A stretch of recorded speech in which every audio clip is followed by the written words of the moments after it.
आता एक मोठी बातमी, भोंदू अशोक खरातची आज पोलीस कोठडी संपते। तिसऱ्या गुन्ह्यात खरातला पोलीस कोठडी देण्यात आली होती।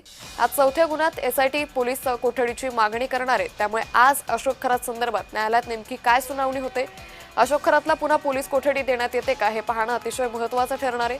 तिसऱ्या गुन्ह्यात अशोक खरातला पोलीस कोठडी देण्यात आली होती। आज चौथ्या गुन्ह्यासंदर्भात एसआयटी पुन्हा एकदा पोलीस कोठडीची मागणी करण्याची शक्यता आहे।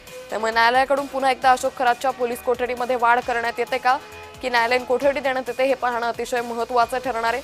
आतापर्यंत अशोक खरातवर 15 गुन्हे दाखल आहेत। या संदर्भात अधिक माहिती घेऊयात आमचे प्रतिनिधी किरण गोटूर यांच्याकडून। किरण, आज अशोक खरातची पोलीस कोठडी संपते, काय अधिक अपडेट?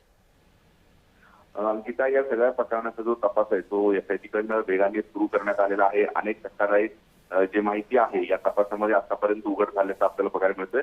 आज अशोक खरातला ज्या तिसऱ्या गुन्ह्यांमध्ये ही पोलीस कोठडी मिळालेली होती, ती पोलीस कोठडी आज संपणार आहे आणि त्यामुळे अशोक खरातला आज आणखीन एकदा नाशिकच्या जिल्हा न्यायालयामध्ये हजर केली जाईल। मागच्या 2-3 केसला अशोक खरातला बीसीद्वारे हजर केलं जात आहे। आज सुद्धा ऑनलाईन पद्धतीनंच अशोक खरात हे न्यायालयामध्ये उपस्थित राहील अशा पद्धतीची सूत्रांची माहिती आहे। पण जो चौथा गुन्हा म्हणजे आतापर्यंत 8 महिलांनी अत्याचार आणि लैंगिक शोषणच्या विरोधात या अशोक खरातच्या संदर्भात हे गुन्हे दाखल केलेले होते। आतापर्यंत 3 गुन्ह्यांमध्ये महिला अत्याचार प्रकरणाचे जे 3 गुन्हे, त्या 3 गुन्ह्यांमध्ये अशोक खरातला आतापर्यंत पोलीस कोठडी देण्यात आलेली आहे। तो तिसरा गुन्हा आहे, त्याही गुन्ह्यामध्ये पोलीस कोठडी देण्यात आलेली होती, पण आज ती कोठडी संपणार आहे। त्यामुळे आज अशोक खरातला न्यायालयामध्ये हजर केल्यानंतर चौथा गुन्हा जो आहे त्या संदर्भात अशोक खरातला पोलीस कोठडी मिळावी अशा पद्धतीची मागणी एसआयटी करेल।